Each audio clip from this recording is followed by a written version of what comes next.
ah de El Hadj député du peuple. Bougane Gueye Dany wax si nag Bougane Gueye Dany loo koy jox. gëm sa bopp loo koy jox. Birima. Masa genn kàddu ga El Hadj Mamadou Mansour sa li nga sol rafet na de.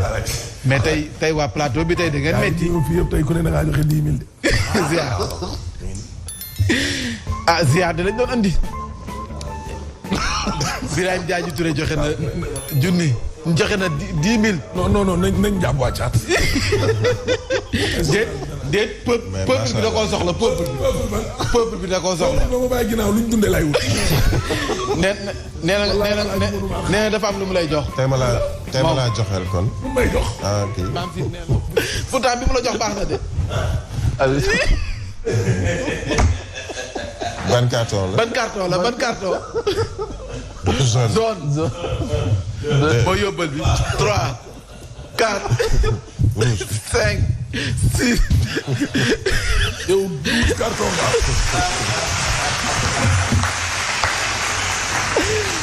ay jërëjëf Mamadou Fofana ñu lay jaajëfal mën nga ñu tourner retour bi en attendant jaajëf baax El Hadj Ahmed Aïdara mu nekkoon li yéen ay xëy fësal mu ñu koy jox saa su ne ñu jàll ci jotaay xibaar bi Mamadou Fofana kon bon week-end ayca ñu jàll ci jotaay xibaar bi gannaaw ba ñu dalalee El Hadj Mamadou Mansour maa ngi lay nuyu. maa ngi lay fay maam. na koy tey sant yàlla alhamdulilah ak suba gi. sant yàlla bu baax nga génne ni baax na de. bon ajuma ji. ajuma ji. da ngaa beral loxo ajuma gi. waaw tey moom. tarkaal tey daal da ngeen soxor si ajuma gi tey jii. nañu la gis Birahim Diadji Touré fi mu génne. si njaxas bi di waajal. gis nañu la yow tam le 11.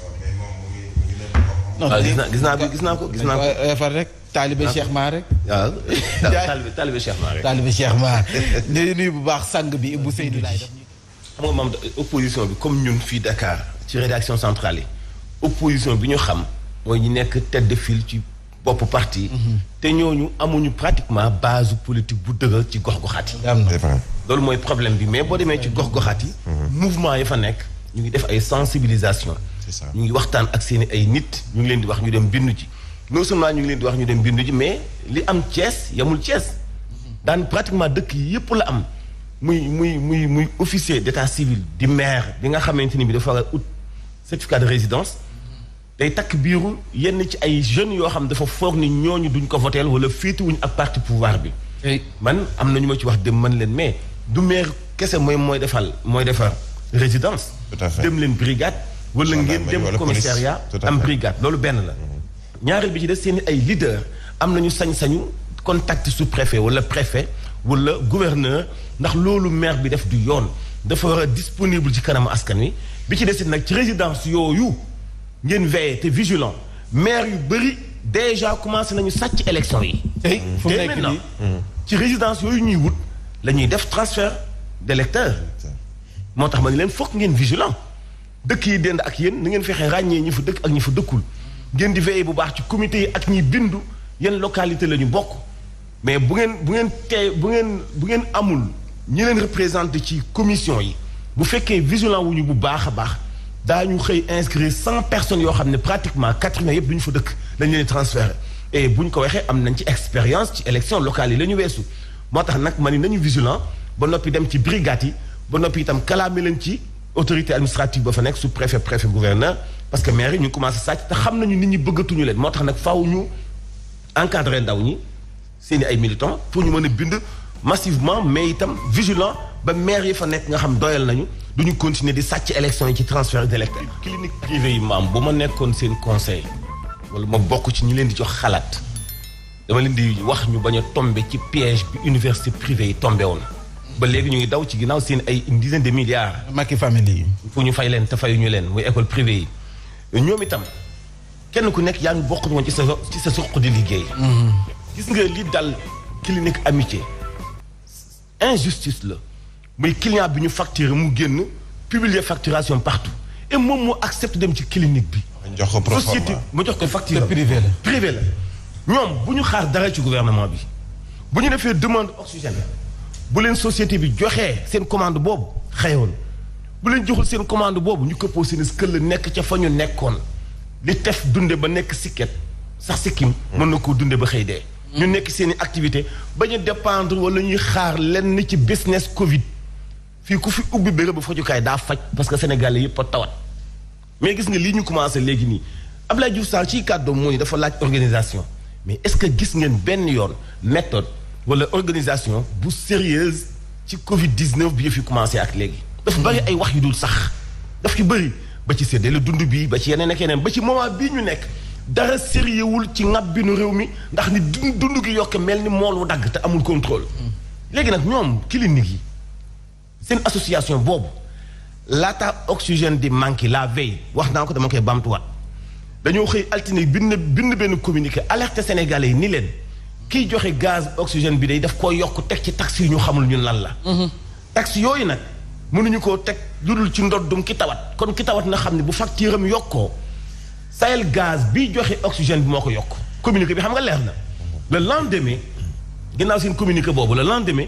la kenn benn malade benn patient génne benn facture bu cher ci clinique amitié ma ni leen tooñ nañu clinique bi parce que liggéeyam doo nga lay def et alerté woon nañu démb le surlendemain Diouf Sarr dem gis waa Sahel état bu soxla dafay accaparer gaz bi yëpp ñoom seeni commande ñëwatul te li état bi jënd ci ay commande waxoon naa leen organisation bi ci am xam nga ni tey clinique ñaar bu yaakaaree butéelu gaz bu jógee ci ministère de la santé ñëw clinique am da naan nax boppam ak ñeneen ñu mel ni ki ñoom moo tax ma ni clinique yi bu ñu ci sonal seen bopp nañ nekk fa ñu nekk ku ñoo defal gaz ñu defal la ko bu ñu amul gaz ñu renvoyer la feneen te continuer seen liggéey parce que Covid bi amul organisation. xam ne ñoo jiite guerre bi kër docteur jamono ji waxuma la sax jafe-jafe yi ñuy jànkonteel koppar bi ñuy laaj kenn joxu leen ko tëddatuñu ba nelaw ba yandoor waaye tey jii ñoom la jàngoro ji di gën a sonal. mais parce que amuñu ay jumtukaay Covid-19 dafa sérieux ba nga xamante ni bii. mënoo ci dem te amoo ay moyens ci wàllu colk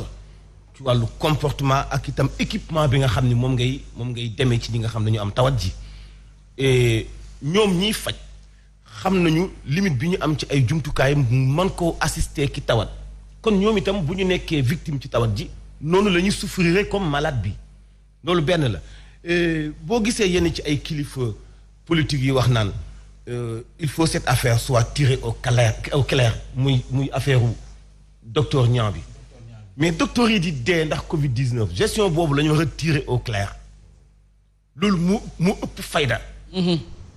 fii Sénégal fii wax fi détournement wala wax fi lu ñuy jël sàcc ko di koy jaay loolu du fi defit daaw ci jamonoy Covid-19 bi ñu fi dajalee 1000 milliards laa ni la ko commencé ci ceeb ba. journalistes yi posé nañu ay questions fu ceeb bi jógee journalistes yi posé nañu ay questions ci ay commandes ñuy dem ba sommet ki ñu ko commandé woon te indiwu ko est-ce que mujj naa ñëw journalistes yi wóor na leen ni kit alimentaire bi ñu waxoon ni moom la ñuy jox nit ñi ci wàllu ndimbal joxuñu leen ko te wóor na leen ni nombre bi ñu waxoon ñu bind leen joxuñu ñooñu te gis nañu ba ci quartier yi boo ñëwee ci ni ñu koy séddalee dafa des maanaam buñ la joxee ceeb jox la macaroni des na saabu des na diw ku ci am kit complet bi Mansour Faye annoncé woon daanaka ci Sénégalais yi bariwul ñu dem ba joxe rapport bi ñu gis ni am na ay manquement c'est quoi manquement mais lan mooy manquement ci 1000 milliards non détournement wala sàcc amul manquement parce que Birahim Touré su ma ko joxee junni ni ko joxal ma Mame Mbaye juróom-ñetti téeméer joxal ma Mame Sidi téeméer joxal ma MD 250 yi des indil ma ko boole ko ci kayit yi ma la joxoon noonu la ko Ablaye Wade joxe woon exemple 2006 ci Idrissa Seck ci détournement wu chantier Thiès yi mais noonu la amee waat ci Covid-19 Sénégalais yi foofu lañ doon xaar ay sanctions ak tirer au clair mais pas affaire yu ñaar bi léegi nag ci tiraillement boobu ñu nekk xam nga kuy nekk victime bi agent de santé yi nga xam ne amuñu kayit amuñu plan de carrière amuñu ëllëg bu wóor dañu jàng métier ba noppi am fu ñu laxatu rek dañuy xëy dong yor seen sac ak sol seen blouse mu nekk musiba ñooñu ñoo exposé wu ak xam nga ñan population bi nga xam ni bari na ci ñoom tey ñuy poser ay questions ni est-ce que ñiy dee sax ci kër yi amu ci ñoo xam ne Covid moo leen rey taxamuñu alors mu nekk jafe-jafe yoo xamante ne nga naan ñii c'est-à-dire que xamuñu sax fu ñu teg seen tànk doy na waar xamuñu fu ñuy teg seen tànk yi je ne pense pas fooguma sax ni moom dina topp am na ko de bu fekkoon bëgg na ko mais fi mu toll ak sage bi mu nekk ak ku gis at yi ñu weesu ni mu dundee ci wàllu dal ci wàllu dëggu ci wàllu comportement bu am classe ak moral bu baax fooguma ni sax dina wàccati ci géew politique bii nga xam ni tey salte na loolu te tilim fooguma loolu ak dëgg yi nga xam moom la doon émettre ci surtout ci manifestation yu mujj yi depuis mu nekkee médiateur la moo ko yóbbu sax ci médiateur ñu ngi fàttaliku bi ñu koy wàcce fekk mu nekk Makka nga xam ni toujours ay kàddu yu dëggam fu ko waay fekk bàyyi ko ak moom. donc est-ce que dañ ko fay bàyyiwaat wala duñ ko fa bàyyiwaat mais fooguma mu fekk si leen ci seen géopolitique bi nga xam ne fi mu nekk nii moom salte na par rapport ak li mu mujjee wane ci wàllu sagesse ci at yu mujj yi. bi ci des mooy UMS ñoom magistrat yi. dañu jox leçon ba ci même seen njiit di président de la République ñoom ñaari mandat ngay am doo ko passé. et loolu moo sérieux ci am réew. yow mënoo fekk réew mu am 16 millions wala 17 millions personnes ñu jox la génn këf parce que am na xaalis rek parce que am na koom parce que am nga ci connaissance ak ci relation am nga ci ouverture yow nga lànk ni doo ko bàyyi. ñetti mandat ba yóotu ñeenti mandat yow boo defee ñaari mandat jeexalal yenn saa yi nga def ñaari mandat jël benn ba bañ koo boole ci mandat bi ngay validé tudde ko mandat boo xam mandat wu doxantu la woon. yooyu yëpp duñ ko bàyyi mu jàll il faut ñu jéem a toppandoo comme magistrat yi. boo defee ñaari at sa mandat jeex parce que ñi nga àndal te ñu tegoon la fa am nañu xam-xam comme yow am nañu compétence comme yow tey maam gis nga ñëpp mën a jiite Sénégal ñëpp laa wax ñoo mën a jiite Sénégal sax kaa jiite fédération sax kaa nekk ci benn poste ministériel. ñëpp a mën a jiite ay direction ñëpp a mën a jiite leneen ak leneen. nga xamante ni ñu bari ci ñoom wane wuñu dara lu dul incompétence ak jalgati ak détournement ak xuloo. kese la ñu wane. mooy seen bilan xam nga ni lii am ci fédération bi dil la. mooy seen bilan. mais magistrat yi ñi mu ñoo def loolu. moo tax Téliko moom itam jaar-jaar bu rafet bu courageux la jiite union des magistrats du Sénégal tey d'ailleurs moo ko indil jafe-jafe yi ba kenn ku ne di ko bànn ba rajee xam nga ni Sénégalais amul woon fi tuddi bànn ba rajee am magistrat. mais dëggoom gi mu dëggu moo am ñu mu arrangé wul ci côté ci ñu am doole ba tax ñu tooyal ay laafam ba kenn ku ne di ko bànn ba rajee côté bu nekk mais félicitations. nit dafay gore booy jiitee ñaari mandat da ngay jox ñeneen ñu doxal. loolu mooy Sénégal te loolu mooy. un DG. pas en casser un autre. ah. un DG bu daaree Kocc. waaw DG peut en casser un autre. suba ñaari assemblée générale ñooy am ñaar ci Sénégal. ñaari AG de renouvellement. UMS fédération. Sénégalais football. ki UMS bi ñaari mandat la def. nee na damay dem. coow amul. même ci même heure bi même bis bi beneen assemblée générale bu borom def na ñetti at. fekk fi fukki infrastructure yoo xam ni FIFA daf ko homologué ñu fay def ay compétitions internationaux tey Sénégal tey amul benn stade homologué benn non loolu dañ siy ñëwaat laaj dañ lay téye fii kay il faut nga taxaw non bu demee laaj ma ko yónnee sama ñetti kàddu yu dëgg rek da ngay dem ni bàyyi Pape Nane buñ ko defee deal ak yëpp taxul Sénégalais ànd ak moom parce que buñ toogee ba léegi gis ne di dig stade la jox 100 millions pour ay pelouse ay nangam ci campagne am c'est-à-dire que ñu toog ci kanam di ko déglu sax di ko valider ñun ñoo yab Sénégalais yi parce que yow fekk nga fi dama ne la dafay fekk ay fukki stade wala lu ko ëpp yoo xam ni dañu leen homologué tey muy dem bàyyi fu benn stade bu ñu homologué xanaa loolu kay mooy lajji mais loolu kay mooy échec ba noppi di ñu digaat ma ni Dakar benn yoon lay saf jàmm nañu la jàmm muccaat nañu la xam nañu fi man yam dootoo saf dañuy daggi beneen Dakar bu bees Dakar benn yoon lay saf Augustin Sénégal yi tamit foo ñu ñimee di wax lu tax ñu yàpp politiciens yi Macky du fi am troisième mandat ministre bi dafa lajj kii dafa mais parce que démocratie boobu war nañu permettre ñun tam ñuy wax Augustin ni ko ni nga doxale du yoon et du yoon seen diig boobu noonu du yoon kenn dafay def li fi kii def ki nekk seen génération ki nu mu tudd Madi Touré dañ def comme moom dañu génne ay Sadio Mané dañu génne ay Ismaïla Sarr dañu fekk àll bu kenn dëkkul ñu ndand fay ñu def fa lu mel ni li am Déni Biram Ndaw te ñu naan amul expérience ci wàllu football ñoom ñu am expérience ñoom ana seen i club Ablaye Sow ana clubam Augustin ana clubam ñoom Amadou Ba ana kii waajib ba borom nawetaan yi ñoom Amadou Kane kañ la nekkoon ci nawetaan man ba mu juddoo ba léegi man Diop xawma keneen ku jiite nawetaan ku dul Amadou Kane ba léegi moo fi ne soxla suba la jaajëf El Hadji Mouhamadou Mansour Diop rendez-vous bi kon 13h. non gi ñu tënk. ñun dana ko tënk. waaw est-ce que dina am loolu. waaw est-ce que liberté bi ñu. dina nangoo wax ci sujet yëpp ñun suñu métier moo ñu permettre. ak domaine yëpp. ñuy def édito chronique commentaire analyse et cetera. dafa bokk ci ànd ak le député du peuple El Hadji Mouhamadou Mansour Diop maa ngi laa nuyu. maa ngi lay fay bu baax maam. naka suba gi. sant yàlla alhamdulilah naka week-end bi. ça va ça s'est bien passé. te tey fajar gi taw bi sonalu la. non pas tellement ça va. sant yàlla. jaajëf waay ak usine ba sa diwaanu Kaolack la nekk waa Kaolack baykat yi ñooy jàmbat engrais. wane rek nit ñi ñàkk a joxe dëgg-dëgg fu la baykat yi parce que bu ñu leen bëggoon a accompagner xam ne jox nañu leen jiw boo xam ne seen alal la ñu exposé kon daañu leen jox engrais bu mën a accompagner seen mbay ba ñu def récolte bu baax mais nag xam nga koo joxul jiw lijjanti woo fan la jëlee jiw wala li nga koy jox ay quelques kilos la xam nga ni mënut def récolte bu baax bu dal xel wala récolte bu mën a fay bor doo sawar ci di ko jox ay engrais te dañu gëmloo maintenant béykat yi affaire de business mooy bu ñu tollee ci jamono ji béykat yi soxla ñoom lu ñu am ay engrais ay jiw duñu leen sax faale ku génn xaalis yow lañ koy jox wala ku leen gëm ci wàllu politique wala ku bokk ak ñoom xalaat wala benn businessman bu ñu bëgg a transformer benn millionnaire alors bu ñu demee ba gerte gi ñor béykat yi maintenant téye ñoom li ñu soxla ñu leen di utal fu ñu koy jaayee ak ay prix yu bon jamono jooju daal chaque jour dama koy wax béykat yi ñoom ñoo téye or bi mooy gerte gi bu ñu produire ba noppi lu ñu ñàkk-ñàkk lu ñu sonn mënuñoo gën a sonn waxtu yu ñu soxla engrais te gisuñu ko nañu téye seen gerte xool marché bi xool côté transformation xool kiy jaay prix bu baax gis nga gerte dañ ko libéraliser kenn moomu ko segam jëndkat bi la kenn moomul sàkkaa jaaykat bi li ñu ci doon def daaw jéeg di dogaale ñiy def mbàpp di jëndee gerte gi ci marché noir yëpp ay caaxaan la woon rek xam ne mënta nekk gerte kenn mënta contrôler baykat bi ni ko kii nga koy jaay ñoom nañ dem ci naaj wi tey ku yendu ci naaj wi di nga xam ne naaj wi neexalul kenn bu ñu demee ba egg nag ci déqi ba dajale ba naaf ba bàcc ba jëri ba noppi nga yow say saaku gerte ñu naan la kilo ñeen fukk ak ñaar loolu mooy waxu caaxaan wala kilo juróom fukk seen ceeb bii ñuy yokkute amuñu ci yërmande seen diw gii ñuy yokkute amuñu ci yërmande seen suukar bii ñuy yokkute amuñu ci yërmande moo jox baykat bi raison mu téye gerteem ni ku ma fayul téeméer du ma ko jaay et téeméer boobu ñuy wax noonu baykat bu téye gerteem transformé ko mën na ci am lu ëpp téeméer parce que ci xotti yi ak fi jamono tollu tey boo demee Touba am na fa ay petites et moyennes entreprises yoo xam ne dañuy defar ay repas defar ay aliments de bétail yoo xam ne gerte amatul lu ñuy sànni ni ngooñ chéré ngooñ dong or la xottu gerte or la gerte ci boppam waxaale wu ma ko amul lu ñuy sànni ci gerte donc ki koy bay nag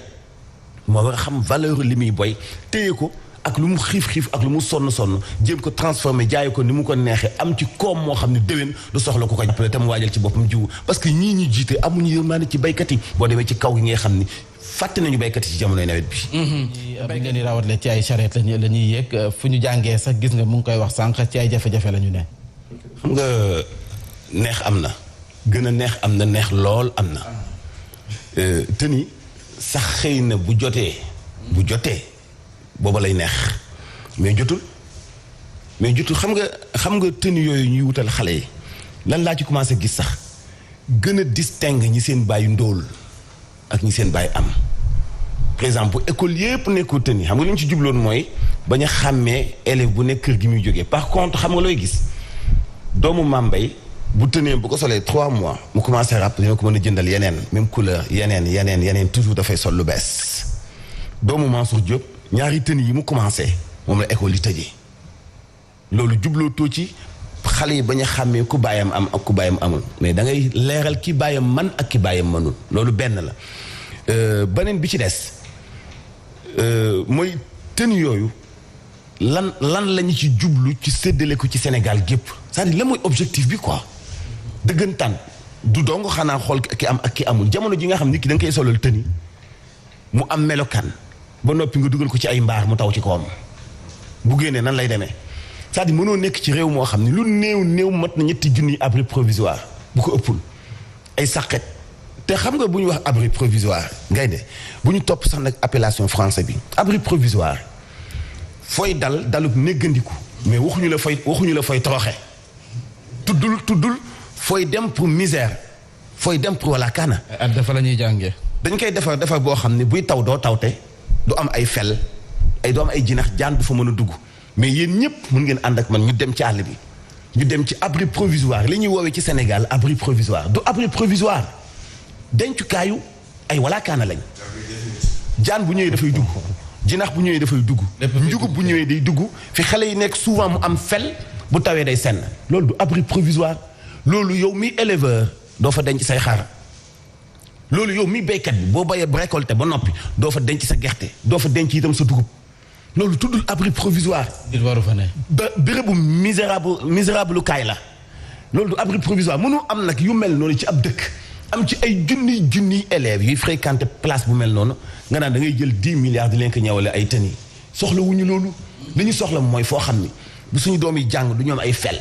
bu suñu doom yi jàng dinañu am fu ñu teg seeni ay kay pour bind bu suñu doom yi jàng bu tawee du ñu tooy bu suñu doom yi jàng daañu am fu ñu toog mais abri provisoire boo xamante amul sax foo toog ay banc kuy ñëw da ngay indaale sa benn banc wala ñu lal si jaada toog ci suuf ci école française bi ñuy wax fii ni moom la ñuy tiita fa comme nee nañu ko jàng français donc foog nañ ni moo war a yeewu école boobu di dund ci wala kaana googu misérabilité boobu ñu naan dañuy jël 10 milliards def ko ci ay tëni il faut ñu bàyyi di caaxaan te ñu respecté sénégalais yi ak xalaatu sénégalais yi nañu tabax ay salle de classe ut ay table banc te contrôler anam gi ñuy jaayee ay fourniture scolaire bu école ubbee maam tey ñu néew ñoo man seen doom école ubbi rek ñu jënd fourniture yépp à la fois ñu néew ñoo ko man Sénégal parce que tellement dafa cher ay livres dafa cher ak cahier Sénégal ba kenn mënu ko contrôler loolu mu gën nekk farata luy tëni tëni nga xamante ni ça coûte même pas 2000 nga dem fii ci benn bal jënd fa ñaari rouleau yu niroowul daanaka tëni bu ne dalay coûter ñun ñuy fréquenter internat yi ci wàllu daara xam nañu ko c'est pas coûteux nañ bàyyi caaxaan yi ñu naan 10 milliards Birahim xanaa dafay firndee na ko dafa manqué fii ci Dakar érage dafa manqué te ñu ngi xalaat def ay lal faneen cité na fu mel ni Mbour li ma gën a metti ci côté boobu maam mooy fu mel ni Mbour revenu yi mu am ci wàllu tourisme tey mënoo xayma ñaata hôtel moo am Mbour revenu yi mu am ci wàllu exploitation naturelle bi muy béton et cetera communes yi bu mu ci doon boot na ci ay hôtel wala yeneen revenu yoo xamante ni bii ay source la ci wàllu suuf yoo xam ni tey bari na sax yoo xam même laata gouvernement bi doon dem mënoon na ko defal boppam surtout ci xeetu hôpital provisoire yooyu ñuy waajalal ñi nga xam ni Covid def leen jàpp loolu benn la dafay wane ni waxuma la changement ci gouvernant yi nekk ci kaw mais même gouvernant local yi dafa jaadu ñu changer leen pour incapacité bi ñuy wane ci seeni ay localité ba loolu benn la ñaareel bi ci des bokk na Birahim mi ngi koy wax sànq bokk na ci ñi nga xam ni ñu gën a dëggu ci seen ay propos c'est-à-dire que man dama bëgg ci information te dafa xaw a jafe ci Sénégal yi muy info boo xam dafay am précision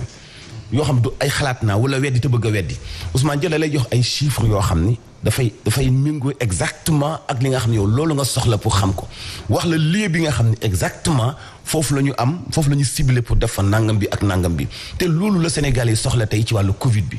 mais question bi ma bëggoon ñu poser ko nag mooy fan la ñu toll ci xeex bi parce que tabax ay CTE baax na mais mooy wane ni kon yow yaa ngi jëm rek kaw nombre ñu am Covid ñu ngi gën a yokku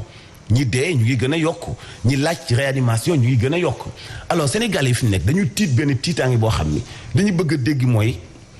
ñi tane par jour di génn tolloo ak ñi wopp ji dal te noonu la ñuy xaymaa Covid fii ak ñi muy dal par jour mu ngi mat ñaar ñi nga xam ñoom ñooy wér di génn mooy wopp jaa ngi continuer di gën a yokk ci Sénégal donc ñoom ban pexe la ñuy def fu ñu toll ci lutte bi ci seen masque yeeg seen arrêté yu ñu jël fan lañ ci toll pour dalal xelu Sénégalais yi ni wopp jaa ngi dellu gannaaw rencontre yi ñu ngi am cérémonie yi ñu ngi am bala ma jooy jàpp week-end benn politicien bu dëkk ci benn localité dem ci localité am muy yóbbu fa ay masque et cetera dajaloo def benn rassemblement bu fa kenn amee Covid bala ma jooy jàpp ñuy joxan ñu yonte ay loxo nii te ñu ni loxo day dafay Covid mun na fay jaar fu ñu bàyyi caaxaan rassemblement yi la ñu war a aaye définitivement buñ ca noppee itam ñu xam ne Covid bi yegg na ci bu njëkk ba fa mu yeggoon non moo raw bu njëkk ba sax ci wàllu médical mais ci wàllu pauvreté ak ndóol gi mu sababal askan wi daanaka yeggaat na fa ñu xalaataat ci dund gi nga xam dafa yokk partout maam diw yokk na suukar yokk na ceeb yokk na yéen a ngi koy wax mais Sénégalais yi dañu koy jënd mais ñoom tey lan la ñu def pour woyefal Sénégalais yi seen dund boobu bi ñu xamee ni dara doxul ndax wàllu santé boo dajalee tout sax boo amee benn mbokk bu sibiru day waabale li nga dajale woon akas néew balaa sibirum boobu di tànnee waxuma la Covid yooyu boo ko dajalee na nguur gi génnee quoi te gën a baral seen ay jéego xam ni askanu sonn la ñu jiite. ci lu wér askanu sonn ñoom ñooy pavé seen dëkk ku leen sa jàppale baax na. xanaa xamul moom am na benn phénomène bu am ci localité yi. bu doy waar gis nga bu fekkee am na benn quartier boo xam ne maire bi jiite dëkk ba. xam na ni majorité bi nekkul côté boobu bu ñu amee benn dépotoir mbalit bu salté buy sonal waa quartier ba maire du gaaw a intervenir da leen di seetaan di leen xool phénomène bu doy waar bu bon bu am ci ay communes yu bëri yoo xam ne mun naa la ci citer ñu ànd ba mu wan la ay sën bu koñ ba bu leen maire ba bu fekkee maire ba xam ne amu fa doole mu bàyyi leen ndax mbalit da leen di bàyyi ak mbalit au contraire sax day cautionné ñu fay continuer di sotti mbalit te du mujj fenn mais loolu nag la importance su service d'hygiène am ci ab dëkk. parce que am na pouvoir yoo xam ni maire mënu koo tey def mu liggéeyam ci ni mu jaadoo ndax ñoom politique ñu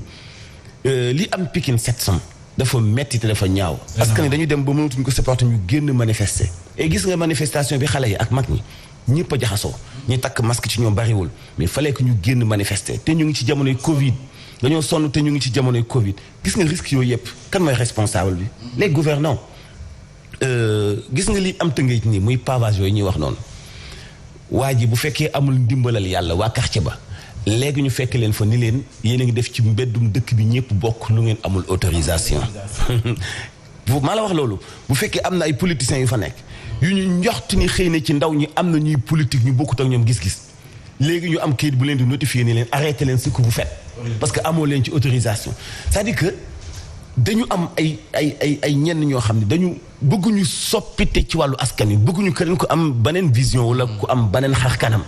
loolu arrangé wu leen sax parce que dafa yàq seen affaire dañuy xam ni nekk nañu fa am ay poste de responsabilité te amuluñu askan wa benn njëriñ fi mu mujj lépp lu baax lu ñu xalaat ca quartier ba ñu tuumaal ki kay def politicien xeex ko ba loolu du continuer mais comme affaire nawetaan la affaire ASC la nañu am fulla accéléré ko continuer luñ ci góobee gar ko pour soppi seen xar kanamu dëkk parce que Tëngéej ni muy inondé boo amee xalaat dajale li ngeen am def ay pavage maanaam moytu lu ko inondation bi ku la ko bëgg a xañ xeexal ak moom ci kaw fulla kalaas continuer ci li nga nekk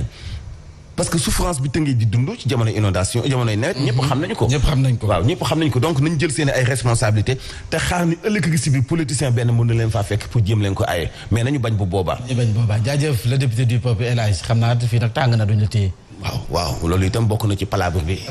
waaw tàngaayu fajar moom baaxul. tàngaay digg bëccëg lay baax. rendez-vous 13h. waaw xam naa ni techniciens yi dinañ jéem a trouver solution. le plus rapidement possible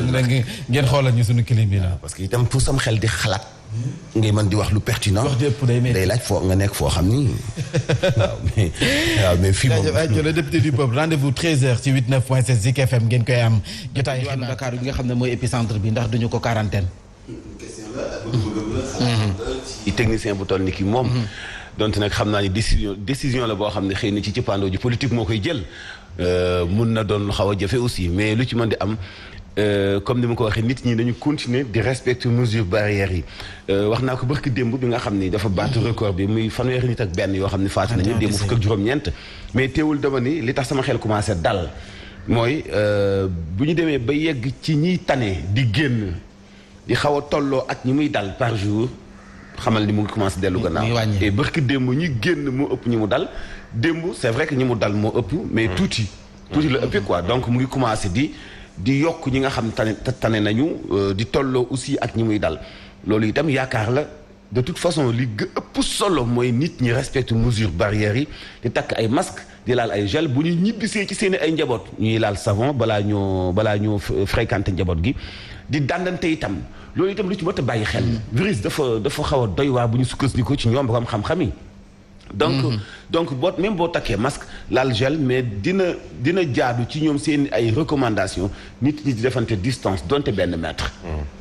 te loolu dama gis ni ci bu mujj bii nag ci mesure barrière yi taxul ñu sàmm ko bu baax a baax te lu ci mat a bàyyi wàlla xel la nañuy respecter distance bi. ba ci même ñoom gouvernement bi boo gisee ci yenn rencontre yi démb rek manqué woo lu barki démb bi ñu demee jaale ji Cambérène. da ngay gis ni jigeyantoon nañu lool ñun ñëpp takk nañu ay masque mais jigeyantoon nañu lool te distance bi wax dëgg yàlla mooy première charte wala ponk bi nga xam ni bokk na ci mesure barrière yi. lu am solo respecter geste barrière. mën nañ taxaw ni mukk du fi amee. nga Touba moom maire ba fa nekk xalifa bi moo fay teg. donc maire ba xam na ni gënta bëgg waa dëkk ba. fokk mu liggéey donte woon sax nag maire ba fa nekk teewul am na ñuy contester gestion am. waaw donc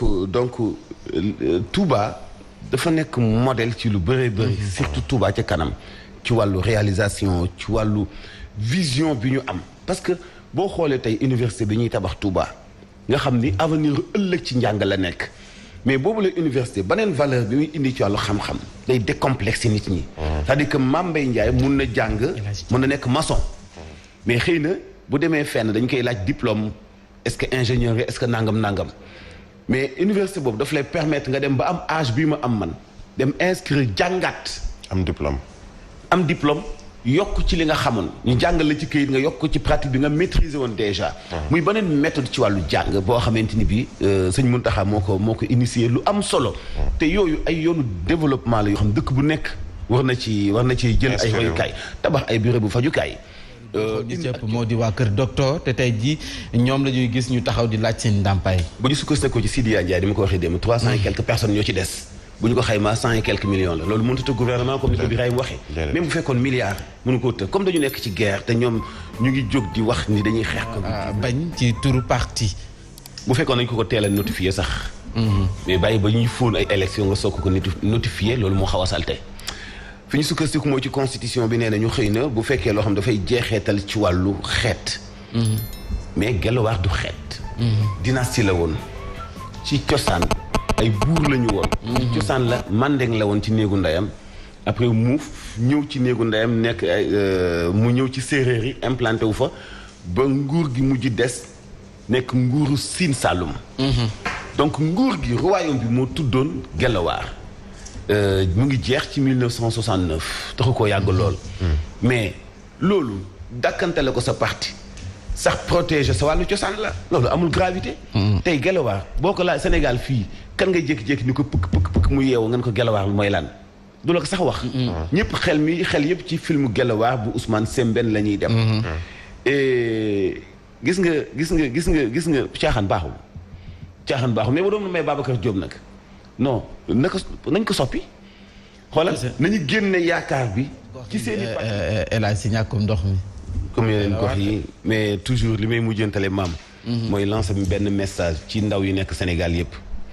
gis nga am sa kàddu pour am sañ-sañu fal ak folli ci sa diiwaan wala jaralul ñàkk benn journée ëllëg bul jooy di mettitlu ndaw ñi nañu am fulla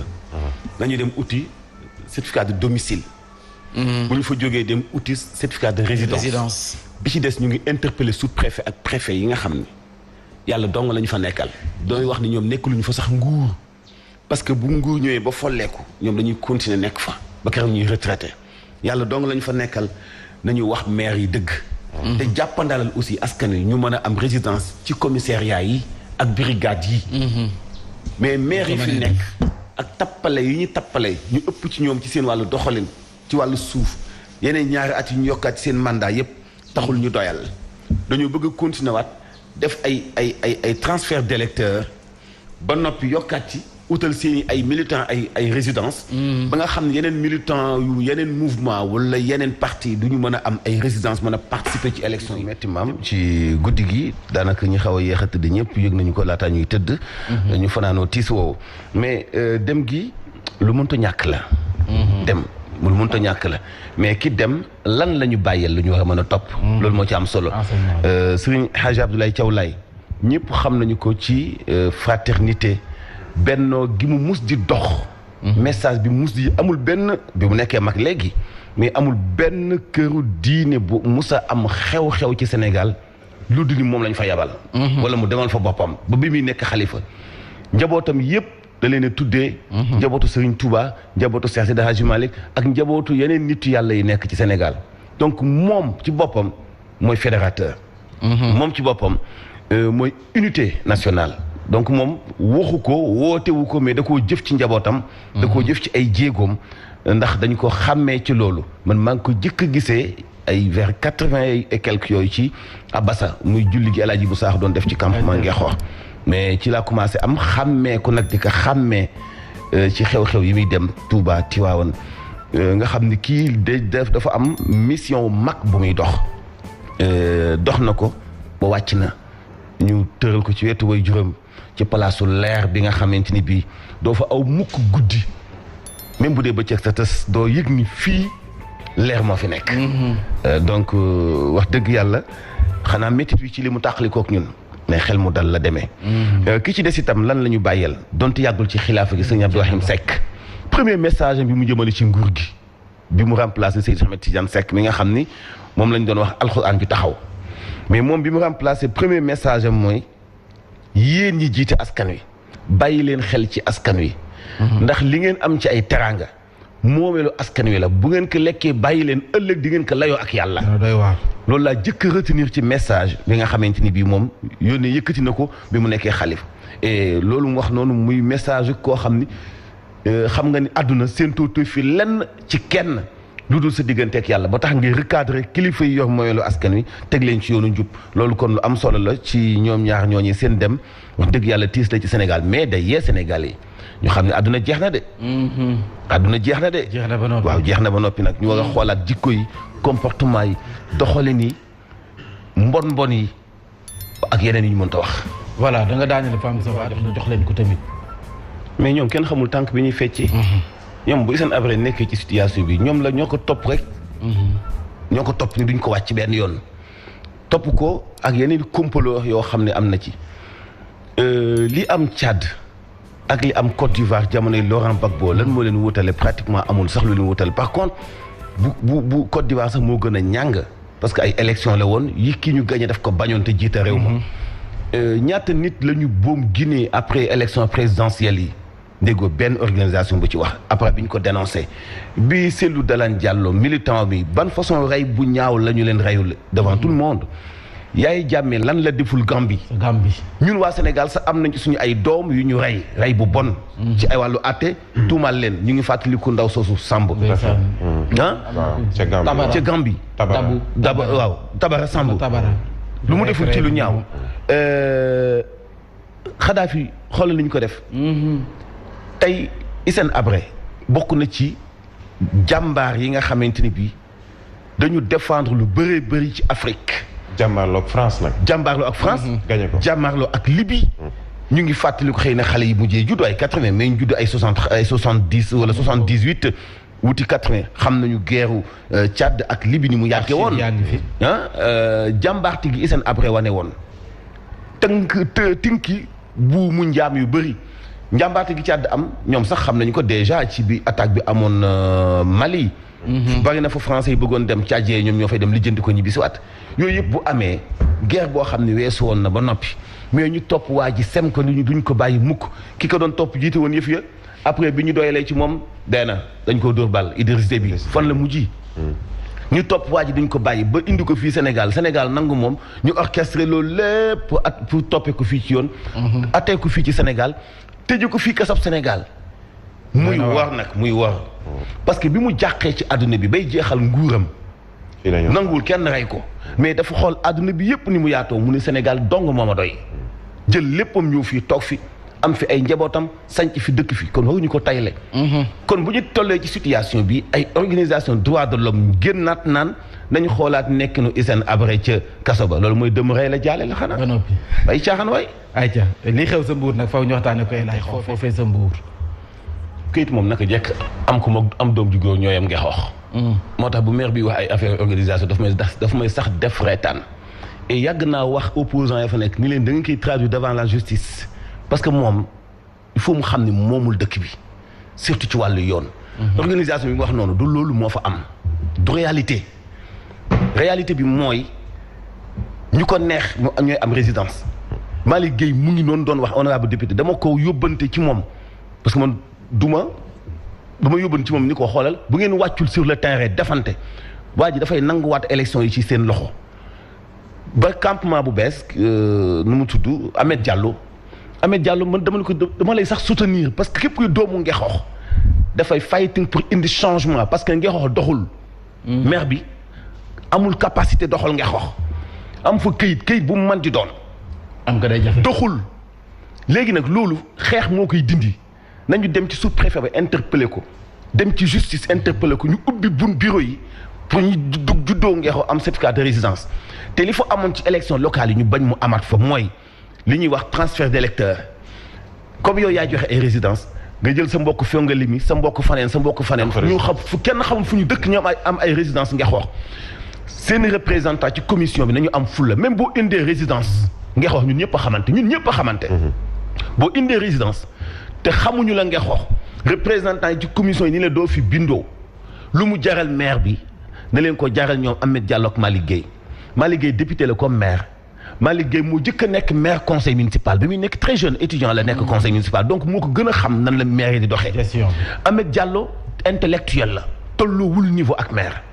donc ñoom bu ñu gëmee seen fighting njuñ jaaj gu mel nii am ngexoox daañu joxe leçon ci yenn comme Ndanga Sène ku fa juddoo màgge fa maire ba ni ko dama lay defal résidence daf ko defal ba noppi xottiwaat ko fekk ndaw si am na ko ci photo ku tudd Ndeye Mati Sène mu ngi circuler partout ci internet bi xotti ko naan ko faux usage de faux la maire bu defal certificat de résidence ba noppi signé ko miimaat ko xottiwaat ko kan moo def faux usage de faux du maire ba ba noppi préfet ba ñu sous préfet ba ni moom amul compétence su régler loolu mooy lan sous préfet bu Ndindi mun na ko régler bien sûr gouverneur loolu dafa grave ministre de l'intérieur loolu dafa grave ñoom Malick Gueye nañu dem ci sous-préfet bu Sindia bu traîner les pieds ñu dem ci préfet bu Mbour kaa ñu dem ci gouvernance bu Thiès ñoom xam nañu dëkk ba ni ko Pape Diouf xamee maîtriser nañu ko ngexoox fokk mu am changement parce que doxul ki sa këyit yéen di résidence ngeen di wax lu gën a yomb résidence comme extrait de naissance ma ni am ko ngexoox moo ko am doom ji góor yam dara bougé wul doxul léegi nag yooyu noonu faaw ñu indi ci ay changement ndaw ñi dañuy am détermination di nga wax dégg nga do bépp commune bu mu doon ña fa nekk bu ñu doxalul faaw ñu jàkkaarloo ak ñoom indi ay changement parce que dëkk ak réew ñoo yam kenn donnu ko dañu ko bokk. kon bu ko kenn pàccoo te kenn mënu koo féeti. yokkuwaat ci li Abdoulaye Ndoye wax te loolu dong moo mën a nekk solution kese mooy de distance kii bi mesure barrière yi. distance bi ñu respecté ko takk masque yi. savon bi ci côté bi ak gel bi bu njëkk bi mu fi nekkee noonu lañ ko doon xeexee mu wàññeeku ba dellu gannaaw après la ñu soog a ñëw ki fi mu ne ki ni indi vaccin yi nga xam ni ñun yeex nañ cee jot juddu bari coow lool nag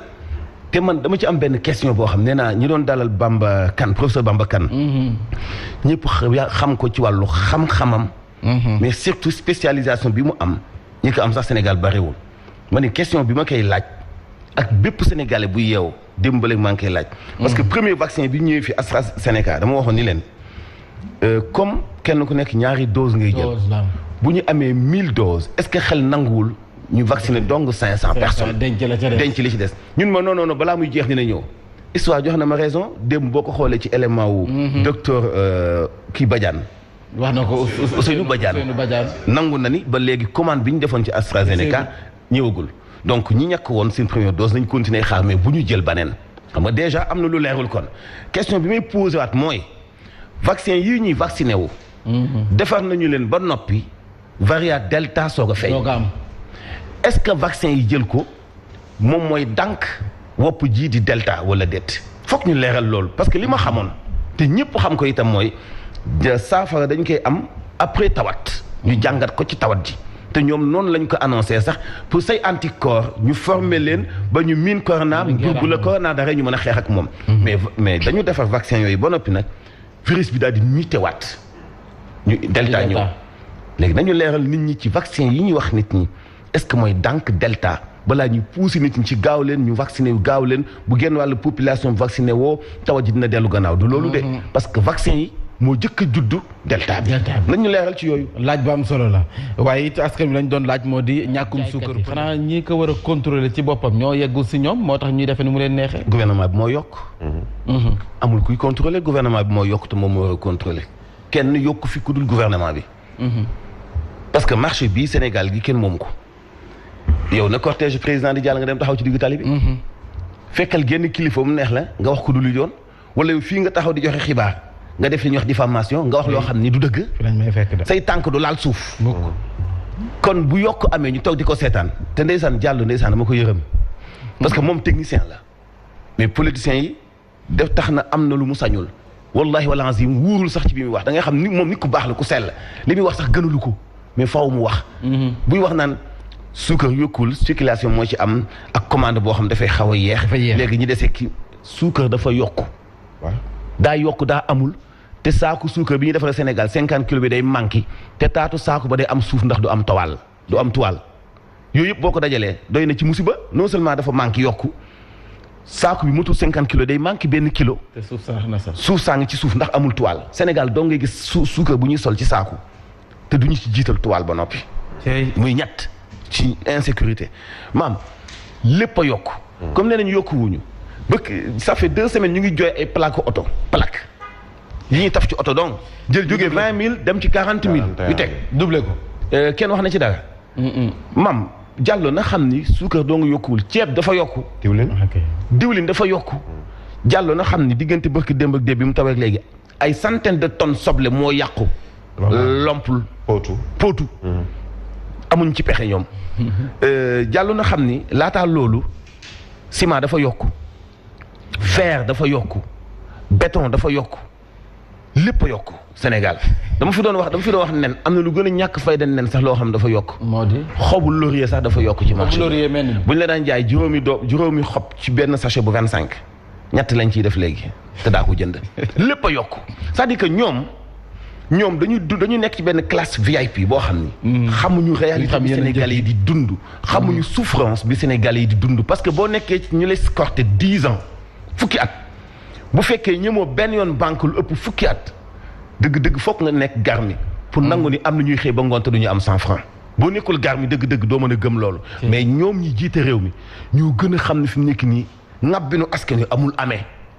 kaw gi fexe nañu ba kaw gi foo dem am na courant tey. ci ay benn dëkk fexe nañu ba foo dem laggal nañu fa ndox xam nga pour lan pour gën leen a mën a xoj. parce que jox la ndox nga sakk sa teen jox la courant nga sànni sa lampe pétrole. courant bi bu weer dee bu ñu la joxee facture doo ko mën a fay ñu coupé ko ca saasa ndox mi dañ lay contrôler maintenant waxtu wi ngay am ndox ak waxtu wi nga du am ndox parce que jël nañ lépp jox ko ay tubaab bu dee courant yi nekk ci àll bi ça ne lay contrôler wu ko de am na yeneen société yu koy exploité di fayekuloo nit ñi facture yu cher nañ ma weddi seet moo wax leen turu société bi. bu dee ci ndox mi itam Aquatech moo koy exploité.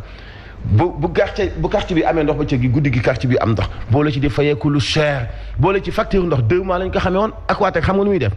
28 comme ñu ngi ci mois de août day def facture bi da koy daté 28 août ak 2 octobre bu dee da ngay foog ni 2 mois la de. mais 28 août ak 2 octobre daanaka benn mois ak ñetti fan. noonu la ñuy bind seen ay facture di sàcc ça loolu mooy vrai mot bi quoi dañuy sàcc askan wi. te foofu lañ toll tey léegi gouvernement bi bëgg sëgg yooyu yëpp ñu naan dañuy expliquer dañ kenn expliquer wul nguur gi ñoo yokk li yokk. lépp yokk Banda Fall ci seen TV l'officiel nee na benn nen sax 125. benn nen sax léegi 125. nen 150 lay jar. benn nen léegi ngi 150 engrais sax dañ ko yokk wala mu ñàkk. engrais dafa yokk. engrais bi nga xamee ni moom moo lay mën a may sax nga xaw a mën a am lenn. dañ ko gis dafa yokk sax gisatul. lépp yokk dañu gis ñu yokk ko. réew mi yokku. waaw wilaay Sénégal léegi sax dafa yokku. waaw dégg sax dafa yokku. dégg sax dafa yokk la ngay wax ma wax ko pour mu yokk ne du ma ko wax waa régie ay ca jaajëf kon nag Birahim Diadji Touré dañ lay bàyyi gërëm rédaction. waaw ba midi incha allah ñu teew. maam Birahim dama leen di demander. rédaction def leen benn reportage ci benn chantier. boo xam ni entrepreneur ba dafa ëmbaale maçon ëmbaale ferraille ëmbaale électricien ëmbaale carreleur ëmbaale peintre.